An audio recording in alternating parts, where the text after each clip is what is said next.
Saudara, ini kami lagi ngopi pagi di Baturaden, di kaki Gunung Slamet, ya, Banyumas, Jawa Tengah. Nah, kami ini sedang melakukan perjalanan namanya social trips, ya. Jadi ada misi refreshing, ya, dari generasi kami. Nah, yang lain kami ingin mengeksplor pengetahuan-pengetahuan, ya, yang mengandung lokal genuine, ya, dan kreativitas masyarakat, ya, dan tokoh-tokoh. Nah, sambil ngopi pagi ini asiknya kita ngobrol tentang kopi, karena Indonesia ini penghasil kopi terbesar di dunia, daerah yang untuk pariwisatanya potensi besar sekali. Jadi ini potensi ekonomi yang besar untuk ekonomi rakyat. Nah, bersama kami, ya, tapi sebelumnya ini ada Pak Cahyo, mantan bankers, Pak Adi Haryadi, biasa kami panggil Adi Bule, mantan, masih komisaris di salah satu bank swasta ini. Walaupun sudah tidak bule, ya? Walaupun sudah tidak bule, dulu bule. Nah, ini kita panggil Bang Mei, Master Barista. Wah, pengalaman panjang, mengelola, memiliki, usaha kafe, resto, dalam dan luar negeri. Nah, kita sekarang lagi minta ilmunya untuk kita bagi buat pemirsa semua. Begitu Pak Cahyo, ya? Betul. Nah, apa yang mau ditanya ke Bang Mei ini? Bang Mei bisa menginspirasi kita nih, terutama mengenai kopi ini, dan mulai dari A sampai Z, sehingga kita barangkali nanti kita ada minat terjun ke dunia perkopian. Sama kita mau ngajarin yang muda-muda di desa-desa, di komunitas. Betul. Mereka supaya bisa memberikan nilai tambah, ya, nggak asal-asalan bikin kopi, jualan buka warung, gitu. Nah, yang harganya bisa berubah dari kopi satu cangkir 5.000 bisa jadi 40.000. Nah, tanya sama Bang Mei ilmunya. Itu prosesnya panjang, dari tanam sampai dengan pada saat menuang kopinya. Monggo silakan Bang Mei. Oke, salam kopi pagi. Salam kopi pagi. Ya, jadi seruput dulu. Ya, jangan lupa seruput dulu. Ya, semoga kita sehat terus, ya. Amin. Ya. Alhamdulillah, Indonesia tuh dikaruniai sama Tuhan, dikasih tempat yang sangat strategis di muka bumi. Ada di tempat khatulistiwa yang dimana semua tumbuhan bisa tumbuh dengan baik. Dan memang seperti tadi dibilang sama Bang Andrinov bahwa kita tuh adalah penghasil kopi terbesar di dunia. Salah satunya yang pengekspor paling banyak juga di dunia. Dan ini jadi sebenarnya jadi luang yang banyak untuk kita eksplorasi buat berbagai bentuk kreativitas ke depan. Kita yang mungkin berencana, berpikir apa yang akan kita buat sebagai next stage-nya setelah kita mungkin berkarya di perusahaan atau di mana, kita pengen juga punya suatu legacy ya yang mungkin kita buat dan kemudian kita bisa warisan ke anak kita. Ya, salah paling gampang adalah membuat suatu bisnis yang di mana kita tuh punya potensi besar di sekitar kita. Kopi salah satu yang paling banyak nih kebetulan. Beragamnya banyak dan hampir semua orang Indonesia rata-rata suka kopi. Dan hampir tiap daerah punya kopi sendiri. Betul. Dari Aceh, kopi Gayo sampai kopi Papua. Betul. Gayanya pun macam-macam ya. Kopi Aceh kita lihat ada tarik-tarik gitu ya. Kemudian di Papua ada kopi Wamena. Ada kopi apa lagi itu? Kopi gunung. Ya, jadi memang kopi yang ditarik-tarik itu saya terkesan tuh ada kafe kopi gitu. Ya. Pakai kaos dalam. Itu rasanya juga beda. Betul. Jadi tuh ya. Itu bagian dari proses ya. Nah, itu kayak kopi Gayo itu. Itu kan yang bisa kreatif itu cuma orang Indonesia. Benar-benar. Iya kan, coba di luar negeri semuanya serba pakai mesin, semua pakai teratur. Orang Indonesia tuh apapun bisa dijadiin. Dia tahu kopi itu mesti disaring, ya. Kalau dia bikin saringan khusus kan mahal. Orang lihat di Aceh itu kan lihat dong. Iya, saringan dari mulai saringan yang bekas kaos diikat doang gitu. Yang kaos dalam itu kan. Tapi ujung-ujungnya yang penting apa? Rasanya kan. Rasanya luar biasa gitu loh. Bener. Kadang-kadang ya sama-sama itu enak, Bos. Jadi internasional sebenarnya saringannya kayak gini ya. Ya. Nah, itu diganti dengan kaos. Kaos. Oh, jadi maksudnya itu Betul. ya. Jadi ternyata menuangkannya itu juga beda-beda ya. Kalau kita lihat di Medan sama di Kalimantan tuh banyak juga yang engkong-engkong yang memang dipunya kopi lokal tuh nggak pakai baju kadang-kadang. Karena baju dipakai buat Ada bikin. hubungannya dengan asamnya tadi nggak? Tapi kopinya jenisnya berbeda juga asamnya beda ya. Iya, karena kalau kita lihat bisnis kopi itu bisnis yang unik. Kopi kan pahit ya, tapi orang cari gitu pahitnya. Nah, gimana supaya kita orang konsumen itu bisa minum kopi yang enak itu gimana prosesnya? Nah, itu dia. Jadi kan kadang-kadang kita memang harus mengedukasi semua teman-teman bahwa kopi itu suatu hal yang memang secara culture itu sudah didesain sama Tuhan ya. Bagaimana ini tumbuh di suatu lahan yang bisa bertumpang sari dengan tumbuhan lainnya dan dia menyerap intisari dari tumbuhan-tumbuhan lain. Ini kan filosofi kebaikan. Artinya apa? Ketika dia bisa menyerap hal-hal yang baik itu menjadi suatu produk yang baik. Berarti mirip-mirip semacam ini dong. Di mana bumi kita pijak, Di sana kita berfoto. nah, jadi kopi ternyata gitu ya. Iya. Dia ditanam di lingkungan yang beraroma rempah dan sebagainya, dia juga Betul, menyerap itu ya. betul. Oke. Jadi kenapa kita jadi punya kopi-kopi yang sering ikut auction ataupun lelang di luar negeri dan selalu juara karena kita punya tanah dan punya geografis yang sangat mendukung, luar biasa sih. Itu yang harus kita manfaatin sebagai orang Indonesia kan gitu loh. Oke. Itu yang kurang. Ya, Pemanfaatan masih jauh. Masih jauh ya. Ya, pemanfaatannya. Nah, betul. kita sekarang sedang Akhirnya yang memanfaatkan. manfaatin apa? Orang-orang asing. Betul. Ya. Iya, Dia yang iya, dapat apa? Nilai lebihnya. Value-nya Iya, mereka diambil ya. lebih Betul. mendapatkan. Kalau kita lihat ya, banyak, saya nggak perlu sebutin satu perusahaan asing yang ada di Indonesia yang memang cukup besar waralabanya. Dan dia tuh mengambil kopi lokal, dikumpulin sama mereka dan agak semi ijon ya, karena di beberapa tempat kayak di Sumatera atau Udah di, ini dulu ya ya. dia sudah bayar dulu di depan. Kadang-kadang kami tuh orang lokal juga susah untuk beli dari petani langsung karena mereka sudah dikontrak ya, sudah dikontrak ya gitu ya. Jadi kesulitan kita tuh menjaga konsisten apa yang kita bisa bikin itu suplainya kadang-kadang nggak ada. Nah, dan perlu ditahu kalau kopi Indonesia itu harganya luar biasa. Luar biasa. Jadi Karena- yang kita konsumsi selama ini tuh di atas rata-rata harga Iya. internasional. Itu kita ngambil bahan bakunya tuh kadang-kadang harga lokalnya tuh terlalu tinggi dibanding sama harga impor. Karena kita beli dari udah yang penghijauan itu. Iya, kita beli kadang-kadang kita beli dari koperasi. Kalau di Indonesia terkenal tuh kopi klasik namanya. Jadi ada Mas Eko yang jagoan kopi klasik. Cuma itu dia juga sama, ketika dia mengumpulkan itu juga dia berbenturan sama para pengusaha besar yang memang sudah kontrak sama petani dan itu semua ekspor. Itu berarti penting sekali juga masyarakatnya, anak-anak mudanya belajar tentang kewirausahaan. Betul. Trik bisnis. Betul. Supaya jangan ngambil bagian-bagian kecilnya. Betul. Itu. Nah, belajar sama Bang Mei. Bang Mei ini lama di luar negeri nih. Tahu tentang bagaimana posisi kopi Indonesia di luar negeri, di Eropa. Gimana kalau di luar negeri kopi Indonesia ini gimana? Jadi luar biasa. Jadi saya sebenarnya awalnya dulu saya nggak bisa minum kopi. Ya karena mungkin dulu zaman dulu kan belum seperti sekarang. Informasi tentang kopi itu sebegitu Lebih tepatnya banyaknya. sekarang ini beda dengan zaman dulu lah ya. Ya betul. Dulu kita masih itu ya, masih bisa joget-joget, masih bisa ke disco. Sekarang kita udah harus minum yang lebih baik nih kan gitu. Nah kalau bicara dulu ketika saya nggak bisa minum kopi tuh kalau diajak ke kafe, kebetulan saya dulu sempat sekolah di luar, jadi kita punya, kalau di sana jam 6 sore kan sudah banyak tutup kan, hanya kafe-kafe masih buka. Ya jadi salah satu tempat kita untuk hangout paling ke ke coffee shop segala macam gitu ya. Karena saya nggak bisa minum kopi, jadi kadang-kadang saya tuh selalu nolak ngajak ngapain ke coffee shop lah, orang nggak minum kopi gitu kan ya.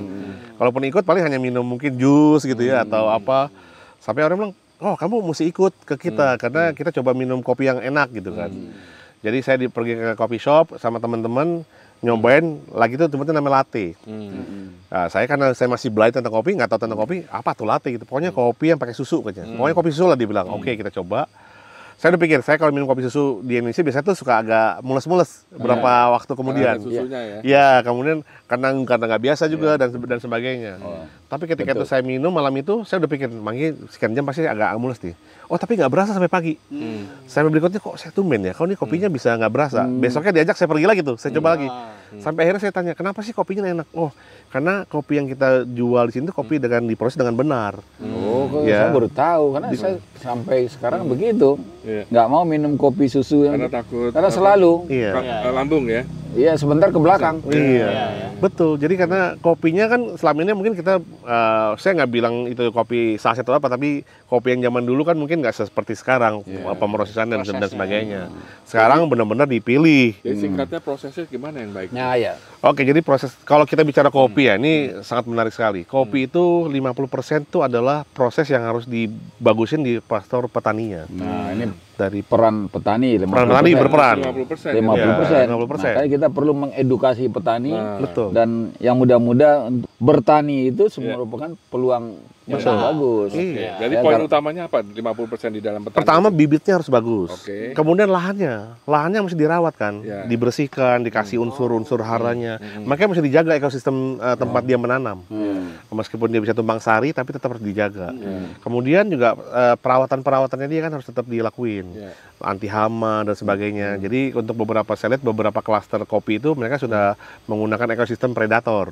Jadi nggak harus pakai pestisida. Ya. Ya karena sekarang kan kopi organik juga cukup apa namanya cukup lagi naik daun ya, meskipun nggak gitu famous. Tapi jangan dilupa, kopi yang paling mahal di dunia itu kopi luwak. Luwak ya. Ketika binatang itu memakan kopi, kebayang kalau kopinya sudah banyak si pestisidanya kan sudah terkontaminasi sebenarnya kan. Tapi kalau dia bisa yang buat ekosistemnya lebih menarik di Jadi apa di benar itu ya, kopi luwak. Betul. Jadi kopi dimakan sama luwak, luwak tuh milih yang mana yang paling ripe, paling Itu matang. yang natural tuh begitu. Betul. Jadi yang Dan di biji kopinya utuh ya setelah keluar dari luwaknya. betul. dulu ya. Dia hanya hilang bagian yang manisnya. Iya, iya. Oh. Iya.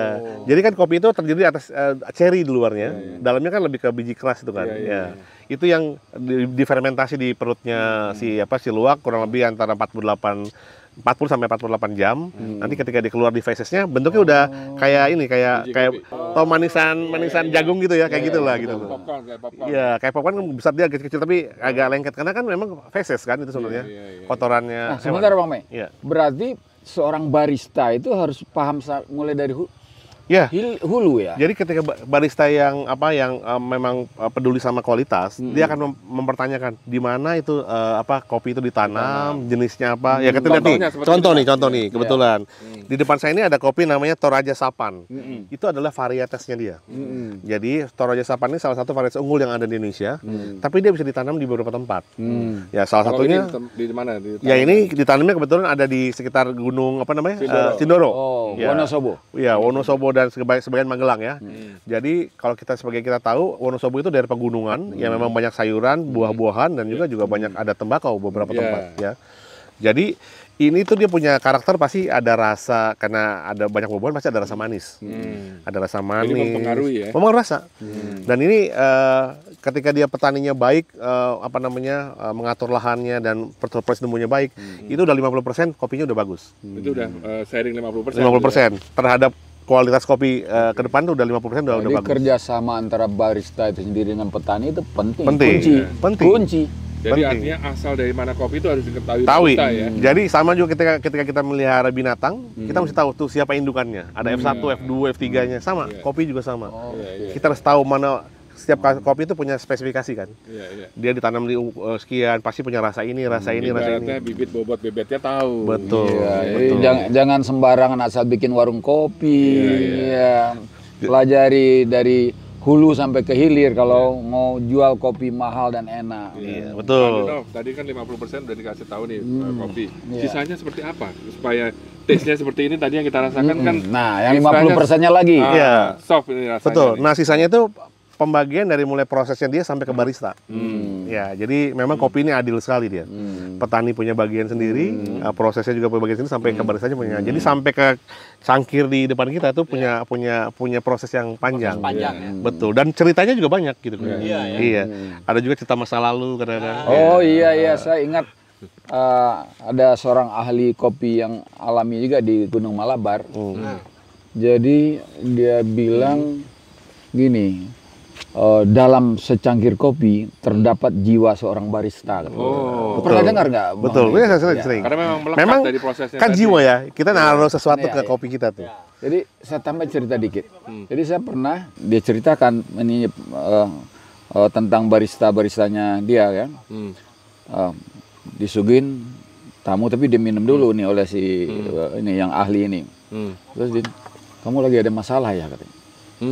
Karena rasa kopinya seperti Karena agak masalah. Dia jiwanya itu lagi nggak menjiwai kopi itu. Oh, Betul, gitu betul. ya. Jiwa seorang barista ada dalam secangkir kopi. Betul. Itu ya. Jadi kalau dia nggak menjiwai, hasil yang disuguhkan itu Akan berbeda. oh berbeda. Iya. Iya. Benar nggak Bang? Betul, Ah, karena barista tuh esensinya seperti saya Iya. tukang masak juga. Tadi saya kan lihat sendiri Bang Mei tadi proses ya. ya, sangat menjiwai kan? Menjiwai dan panasnya harus berapa derajat. Iya. Step-stepnya tadi itu bagian dari proses Betul, itu ya. proses. Bagian dari menjiwai Iya, tadi itu iya. ya. Karena kalau menjiwai kita tahu kan, yang terjadi ketika kita tuang tuh apa yang reaksi yang terjadi. Kan itu yang saya kita. rasakan meskipun ini Arabica, tadi ini rasanya soft Iya. dan apa ya? Ya nikmat lah. Iya. Karena Bang Mei tadi menjiwai sekali Iya, tadi. saya Flavornya keluar semua kan. Iya. Bukan Saya- cuma itu, karena Bang Mei memang sekarang ini situasi batinnya lagi santai. Lagi Santai. santai. Jadi itu tertuang di kopi. Iya. Betul. Kenapa itu santai? yang namanya Iya. menjiwai. Menjiwai itu. Iya. Betul sekali, Pak. Begitu. Jadi ada filosofi kopi itu benar itu. Iya. Mungkin dia waktu prosesnya itu jiwanya lagi goncang, tapi proses yang tadi harus berapa menit, berapa detiknya itu juga nggak dia lakukan. Betul. Ya. Iya. Kan sebenarnya kita ketika lagi memproses ini kan ngebayangin bahwa yang terjadi di depan kita tuh apa gitu. Jadi Tadi kan cerita kopinya ada ketemu air, ada brewnya tadi, yes, ada buihnya, ada segala macam itu kan berproses mereka kan. Iya. Itu kita mesti rasain tuh. Iya, iya. Oh dengan segini, oh kalau kita tambahin air lagi dia akan rasanya seperti ini. Jadi Gojok, ya. Iya. kopi yang terhidang itu adalah satu proses panjang yang melibatkan biji kopinya, nanemnya sampai ke jiwa baristanya. Betul. Ah, barista. betul. Suasana batinnya baristanya itu Betul sekali. Betul. Ternyata termasuk propertinya juga ya. Iya. Yang manual maupun yang apa tadi yang pakai mesin itu. Pakai mesin jadi kita bilang espresso base ya. Espresso Iya. base. Jadi kalau Indonesia itu kan karena memang dulu kita nggak kan espresso base itu kan dari Eropa kan. Karena Italia bikin mesin. Jadi kalau kita pergi ke Firenze itu ada pabrik namanya La Marzocco tuh pertama kali bikin mesin kopi gede banget, Pak. Segede rumah. Mesin kopi yang buat bikin kopi press itu, si espresso. Cuma sekarang sudah makin canggih, dibuat lebih kecil, simple. Ya. Yang penting ada tekanan, ada panas gitu ya, yang memang untuk supaya si kopinya tadi punya apa kayak di steam, kemudian kayak dikasih apa namanya tekanan supaya dia mendapatkan sari kopi yang baik. Nah, balik lagi tadi ke proses yang masih 50% tadi. Setelah dari petani selesai itu kan dipanen. Nah, proses berikutnya itu yang kita bilang 25% adalah proses lanjut setelah panen. Pasca panen. Iya. Iya. Jadi Hasil di ada lapangan berarti ini. betul. Kalau ada namanya paling terkenal tuh namanya kopi apa namanya ada kopi full wash yang dicuci dulu baru kemudian dikeringin. Kemudian ada semi wash juga yang memang sebagian aturin kemudian ada juga kopi yang memang benar-benar dia kopi yang tidak diapa-apain hanya dijemur aja. Dan itu luar biasa mahal. Karena flavornya Malah mahal itu iya mahal karena dia faktor defeknya bisa lebih besar. Kopi itu kan kalau misalnya belum terlalu matang dia masih agak getah. Getah itu kalau nempel di selaputnya itu dia akan jadi kayak semacam apa agak busuk yang kecil lah ya. Meskipun kecil dia mengubah rasa. Makanya kalau kopi natural kita bilang paling mahal natural. Natural itu kalau bagus prosesnya, hasilnya tuh kita kayak ngerasain nangka. Jadi kalau kita minum kopi ada suasana nangka. Getah-getah gitu. Kalau Jadi ada rasa flavor harum. nangka. Iya, harum nangka. Kalau yang kita ini tadi ini natural atau bukan nih? Ini saya mesti cek nih. Tadi ini prosesnya wet cooling, ya. Wet Prosesnya cooling. dia wet cooling nih. Wet cooling itu Ya. maksudnya apa? Jadi proses basah. Basah. Jadi proses giling basah namanya. Wet cooling itu proses giling basah. Dia pakai proses wash juga. Ya, jadi dia akan ada basah tapi bukan full wash, ya. Cuma memang kalau yang ini kan pasti ketika dicuci itu pasti ada rasa yang berkurang sebenarnya. Iya. Makanya saya bilang yang natural tuh lebih mahal karena dia nggak dicuci sama sekali. Oh, nggak dicuci. Habis sama sekali. dipetik langsung taruh di para-para. Para-para tuh ya suatu kayak Buat jemur ngejemur ya, tapi nggak boleh kena tanah ya. Itu dia selama kurang lebih 30 hari. 30 hari ya. Paling cepat dijemur ya. tergantung intensitas matahari ya. Iya. Kalau wet mesin lebih cepat. Lebih cepat, lebih cepat. Cuma memang makanya natural itu bisa lebih 3 kali lipat harganya dari ini kadang-kadang. Iya. Si Karena prosesnya lama itu. lama dan dijemur 30 betul. hari apa gitu. Kemudian Terus juga setelah jadi biji kopi kan di roasted. Iya. Itu ternyata ada waktunya juga untuk mulai kapan Betul. kita konsumsi. Seperti contohnya ini di roastednya kapan ini 4 Mei ya. ini 4 Mei. Ini kita Udah konsumsi. 8 hari, 8 hari dari itu udah masuk. udah masuk proses yang namanya proses apa namanya resting. Resting itu beristirahat dia. Iya, iya. Kan kebayang ya, kopi itu kan biji mentah kemudian di sangrai. Sangrai sampai dia dengan suhu tertentu sampai matang, dia tuh perlu proses untuk dia sampai solid. Ya. Kita selama ini nggak tahu ya. Ini salah satu dari beberapa yang nggak banyak diketahui orang yang mau bikin usaha, usaha kopi ya. Nah, ini penting nih, resting. Resting. Ya, roasting perlu resting supaya rasa yang dipunya sama kopi ini tereksplor dengan baik. Maksimal berapa hari resting itu? Resting itu biasanya dia antara dari mulai 4 hari sampai 2 minggu. Nah, jadi setelah itu udah layak banget. Berarti kita udah layak nih ya. Iya. Oke, saudara, hasil yang baik, hasil yang prima, premium, itu adalah hasil dari proses yang baik dan benar juga. Iya. Nggak bisa mendapatkan hasil yang prima ya dengan proses yang asal-asalan. Nah, kita sedang belajar tentang proses menghasilkan suguhan kopi yang berkualitas seperti kopi ini. Saya sebetulnya bukan peminum, saya penghindar kopi Arabica. Tapi ini saya udah Buktikan ya. udah habis nih dari tadi ini. Ternyata Dan nggak ada masalah di perut saya ya. aman-aman aja. Aman-aman aja. Dan rasanya beda. Luar Nah, itu adalah hasil dari proses. Bubuk kopi kita dipilih ya yang telah mengikuti proses. Kemudian tadi proses pembuatannya, wah kita langsung dicontohkan oleh master barista, pakar kuliner yang sudah malang melintang di Bandung, di Jakarta ketemu coffee shop atau resto Rosman atau kopi coffee shop titik temu. Nah, beliau ini owner, pendiri, entrepreneur ya, master kuliner, master barista. Nah, kita lagi minta ilmu untuk kami bagi buat Anda semua. Sampai ketemu di perbincangan kreatif produktif berikutnya. Assalamualaikum warahmatullahi wabarakatuh. Waalaikumsalam. Dari kaki Gunung Slamet, Baturaden, Kabupaten Banyumas, Jawa Tengah. Bye-bye. Bye. Stay fun. Thank you.